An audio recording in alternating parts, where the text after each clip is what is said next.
I believe that leadership is really a skill of influence. It is the most important skill that any human being can master. And I don't think of leadership as a position. I see it as a skill, a tool that all of us have to have. In other words, the quality of your life, I really believe, comes down to your level of leadership.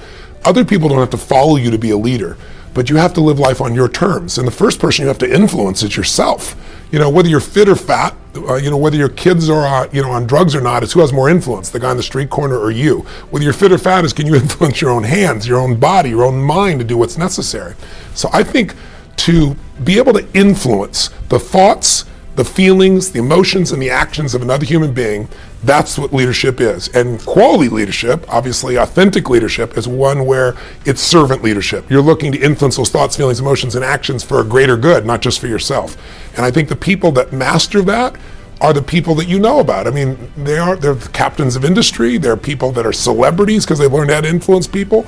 They are some of the greatest teachers, some of the greatest scientists, because you can't just come up with ideas.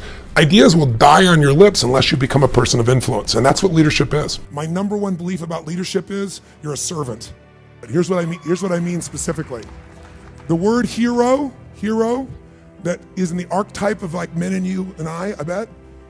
Is it true that inside of you really want to be the best? You want to create the best, share the best, do the best? Is that a metaphor for you in your life? Absolutely. Yeah, me too.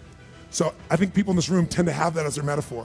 So all of us at some level, man or woman, wants to be a hero. The word hero in its Latin root means servo. Servo means servant. It actually means slave. The hero, why they're the hero, is become the ultimate servant to something larger than themselves, people and so forth. The person who thinks they're going to lead by demand or by position can only lead for a short period of time. But the person whose idea of serving is, my belief is, if you can find a way to take any group of people and help them to experience their needs at a richer, deeper level than anyone else, then together you guys can get anything done. Anything. Now, it may not work the first time, but together you can get to that point. Because needs are ultimately what we're after. We're not after the vehicle we think we're after. You want $1 billion, then you get it. I got plenty of clients, and I will tell you, it is not the end game. And so then they go after their second billion. Or you think it's getting married, and then you get it, and you find out it's not the end game. There's certain needs that have to be there, and the ultimate needs are growing and giving. Because you only can feel so good filled up by yourself. So my core belief is, I gotta serve. If I serve, I can lead. Because I believe motive does matter. If my motive is just to get you to do something for me, there's a certain amount of power that I can get to do that if I strategize, if I think, if I feel, and also if it serves a greater good, even if I don't intend it. If the bumblebee goes to try to get the nectar it wants, its selfish goal, I believe there's a higher power that guides it all. And when that bumblebee goes, it doesn't intend to give anything but pollen sticks to its legs. As it goes about trying to get what it wants, that's how flowers are created. I really believe that everything has a web of connection. If your intent is to serve yourself, you're still going to serve something more than yourself, and you're going to get a certain amount of insight. If your intent and your motive is to serve something yourself, but also something more, just your kids, then I believe you get a different level of insight. And because you're serving more of what serves life. It's not just me. It's me and my family. If you're trying to serve a community, I believe you get a different level of insight. You can't hide what your real motive is. And they'll see it and they'll feel it. Motive does matter. If it's to serve something high, it'll be that. That doesn't mean you don't get served too. And in business, you gotta be served. Or I used to do business and I lose money in the business and everybody else was happy.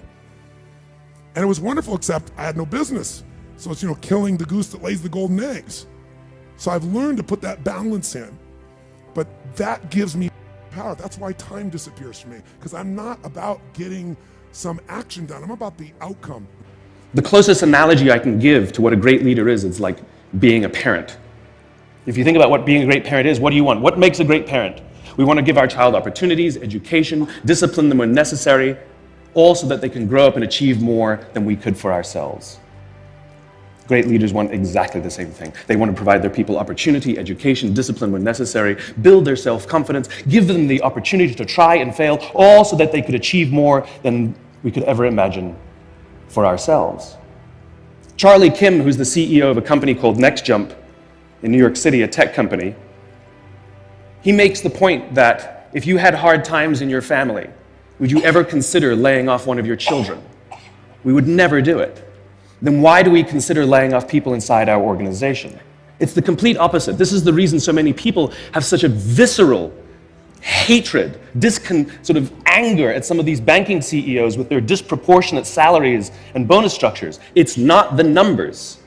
It's that they have violated the very definition of leadership. They have violated this deep-seated social contract. We know that they allowed their people to be sacrificed so that they could protect their own interests. Or worse, they sacrificed their people to protect their own interests. This is what so offends us, not the numbers. Would anybody be offended if we gave a $150 million bonus to Gandhi? How about a $250 million bonus to Mother Teresa? Do we have an issue with that? None at all. None at all. Great leaders would never sacrifice the people to save the numbers. They would sooner sacrifice the numbers to save the people.